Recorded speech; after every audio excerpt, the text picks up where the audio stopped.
My own sister hired private investigators to destroy my life. She wanted them to dig up dirt on me, twist it, and hand her away to finally prove I was the problem. But what she didn't know was that those same detectives had a record of crossing the line. And this time, they crossed it with the wrong person. Minutes after they proudly showed up with their evidence, they were in handcuffs, shoved into police cars, and my sister, Chloe, was screaming like her world was ending. And honestly, that was the first time in my life I felt safe. I'm Hannah, 29, and I grew up being the family scapegoat. My sister, Chloe, is 2 years older than me and has always been the golden child. Perfect grades, perfect hair, perfect fake smile. To everyone else, she was such a good girl. To me, she was a quiet storm that only hit after doors were closed and lights were off. If something broke in the house, it was Hannah.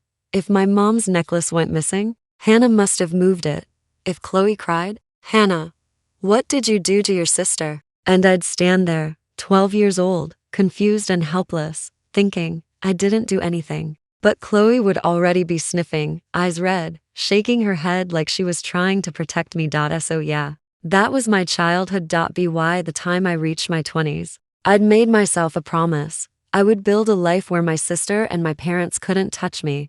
I moved out as soon as I could, worked 2 jobs, and eventually started my own small social media marketing business. It wasn't glamorous at first, but I was proud. I had clients, I had my own tiny apartment, and for the first time, I was more than the problem child. Chloe, on the other hand, married rich. Her husband, Daniel, came from money, old money. Their wedding looked like a magazine spread, the kind you scroll past on Pinterest and think, people really live like this. And of course, our parents adored him. He's so responsible, Hannah. You should learn from your sister. That sentence has lived in my skull rent-free for years, even after we both became adults. Chloe never stopped competing with me, only now. It was more subtle. If I mentioned a new client, she'd say, oh, that's cute. Daniel just closed a deal with a 7-figure contract. If I said I was finally saving up for a car, she'd smirk. You still don't have one? I thought you were supposed to be the independent one.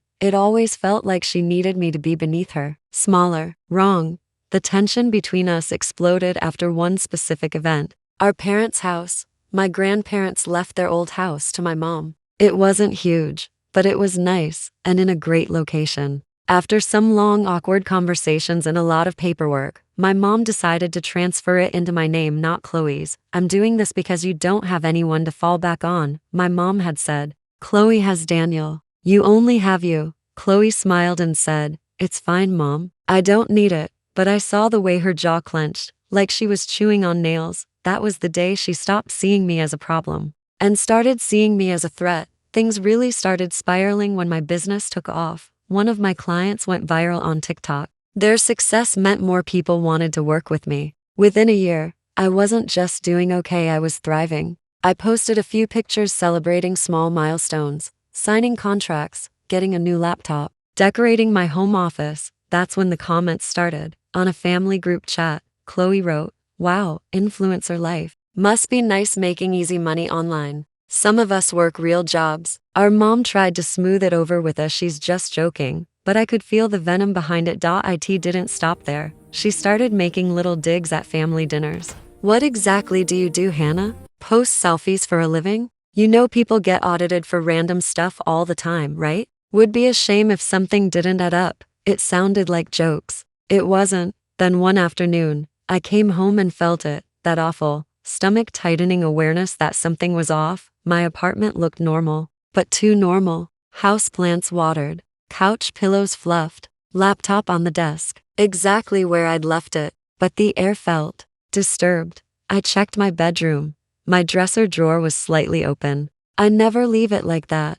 My jewelry box was shifted an inch to the left. My closet door closed, but not fully latched. I felt a chill. Had someone been in here? At first, I thought I was being paranoid. Big city, nosy maintenance guy, whatever. But that night, when I went to log into my laptop, I saw something that made my heart stop. A tiny green light near the webcam flickered on for a second, then off. I froze. I hadn't opened any video apps. I covered the camera with my thumb and felt my heart pound in my throat. I'm not tech illiterate. I know what spyware is, I know what remote access looks like. But who would bother spying on me? The answer came to fast and to clear. Chloe, before I did anything, I called the one person I trusted with both my secrets and my sanity, my best friend, Emily.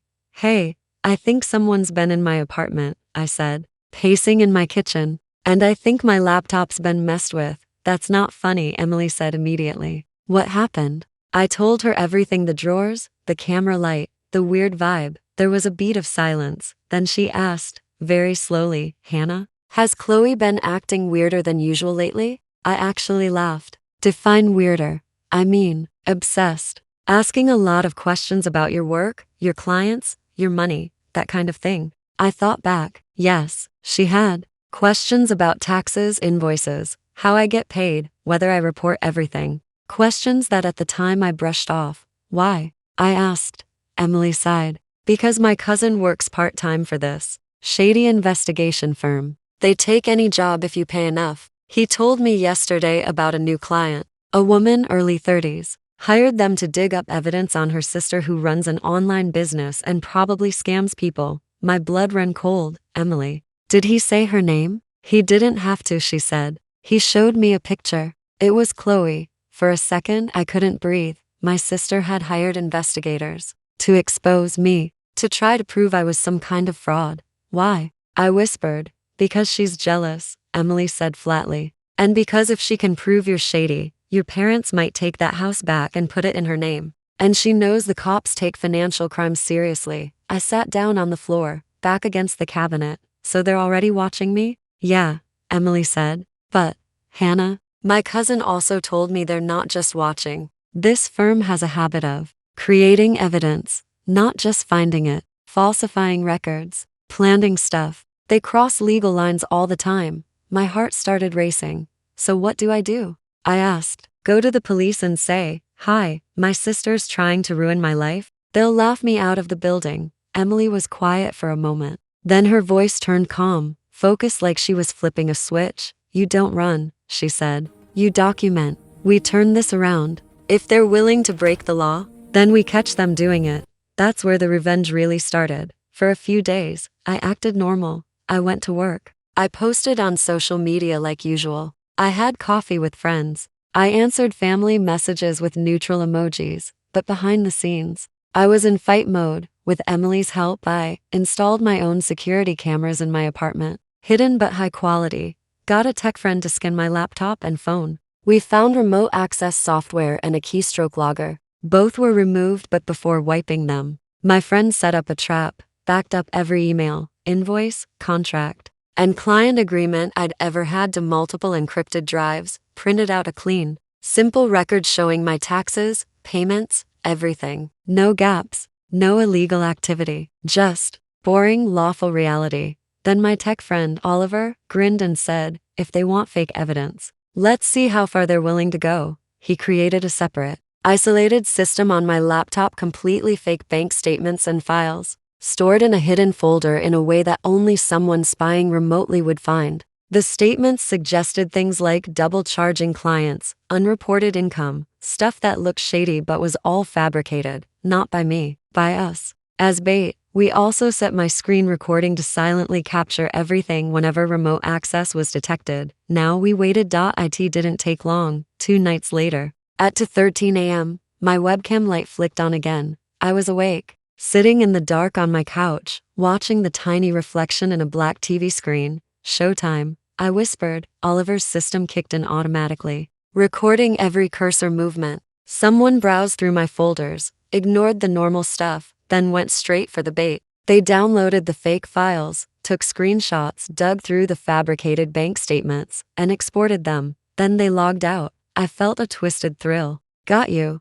We saved the recording in 3 different places. Over the next few days, the same thing happened 3 more times. Whoever was spying on me kept coming back, gathering more evidence, even copying a draft email that Oliver wrote and deliberately left half finished. Like I was bragging to a friend about getting away with extra cash from dumb clients. It was disgusting. It was also exactly what we needed. Meanwhile, Emily kept me updated on Chloe. Chloe's been calling my cousin's boss nonstop, Emily said one afternoon. She wants that evidence fast. She keeps saying things like, once we expose her, nobody will trust her again. My stomach twisted, but it also solidified something inside me. This wasn't just jealousy. This was cruelty, premeditated, deliberate. I remembered every time she'd watched me cry as a kid and said nothing. Every time she'd thrown me under the bus and played the victim. Every time our parents asked what happened, and she'd tilt her head and say, I don't want to get Hannah in trouble. This time, she was going to get herself in trouble, with everything we'd recorded. Oliver reached out to a lawyer he knew, Miss Carter, who specialized in cybercrime and harassment. We met her in a small office, walls lined with folders, coffee that tasted like burnt rubber, and a woman in her 40s with sharp eyes and a sharper mind. After we showed her the recordings, the spyware logs, and Emily shared what her cousin had told her, Miss Carter leaned back in her chair and said, This is very interesting.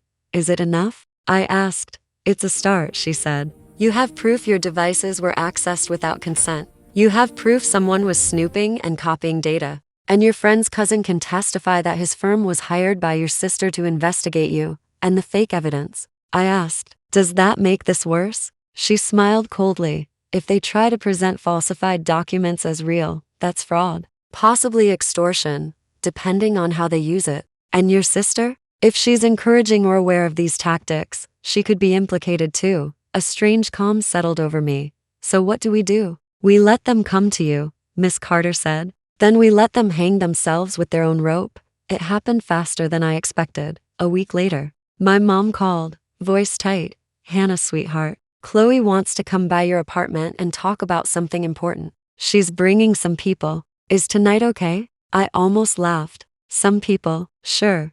Yeah, I said evenly. Tonight is perfect. After I hung up, I texted Emily, Oliver, and Miss Carter. Everyone was ready. Emily would be in my bedroom, out of sight, recording audio from her phone as a backup. Oliver was waiting nearby with copies of everything we had. Miss Carter had already contacted a detective she worked with at the police department, Detective Harris, and briefed him. All we needed now was for them to walk into the trap. That evening, Chloe arrived at my apartment building in a perfectly ironed cream blouse, hair curled, makeup flawless. Behind her were two men in plain clothes, mid-40s. The exact type you'd walk past in a grocery store and never remember. That was probably the point. Hannah, Chloe said, lips pressed into a sympathetic smile. This is Mr. Blake and Mr. Turner. They're private investigators. They're just here to clear something up. I stepped aside. Come in. My heart was pounding, but I forced myself to move slowly, casually.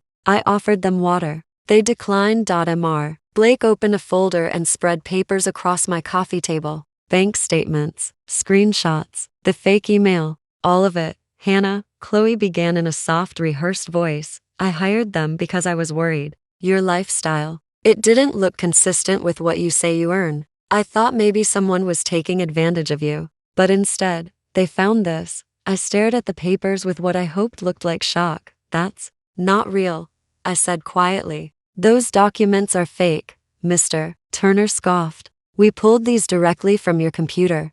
Without my permission? I asked, looking up. You hacked my computer? He shifted. We conducted a lawful investigation at the request of a family member concerned about potential fraud. I let a bead of silence hang in the air. Then I smiled. Okay, I said. Then you won't mind staying a little longer. They frowned. Before anyone could respond, there was a firm knock at the door. I walked over and opened it. Detective Harris stepped in, badge visible, with another officer behind him. Miss Rivers? He asked. Hannah Rivers? Yes, I said. Thank you for coming, Detective. Chloe's face drained of color. What is this? Mr. Blake stood up. Is there a problem, officer? We're in the middle of a private, Mr. Blake. Mr. Turner, Harris said, his voice suddenly cool and professional. We've received a report of unauthorized access to this woman's devices and potential evidence tampering. We'll need to ask you a few questions. The room exploded into voices. That's ridiculous. We were hired. I was trying to help my sister.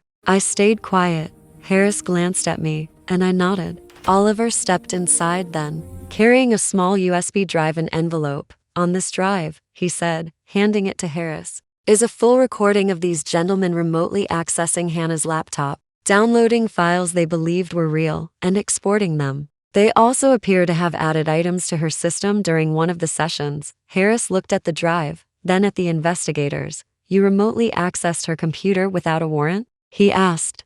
Blake's face went red. We had verbal consent from the family from me? I asked. Because I never gave it. Harris turned back, expression flat now. In that case, I'm going to ask you both to come with us for further questioning, he said. We'll also need to confiscate any devices used in this investigation. What? Chloe shrieked. You can't just they're helping me. She's the criminal. Harris ignored her. He nodded to the other officer, who moved behind the two men. Blake Turner, he said. You're under arrest on suspicion of illegal surveillance, unauthorized access to computer systems, and evidence tampering. You have the right to remain silent. Chloe's voice went up an octave. Arrest? She screamed. No, this isn't right. You're supposed to arrest her. She's the scammer. I paid you to. She slapped a hand over her mouth to late. Harris slowly turned to her. Oh? He asked. You paid them, Ms. Chloe Bennett, she said through her teeth. I'm her sister.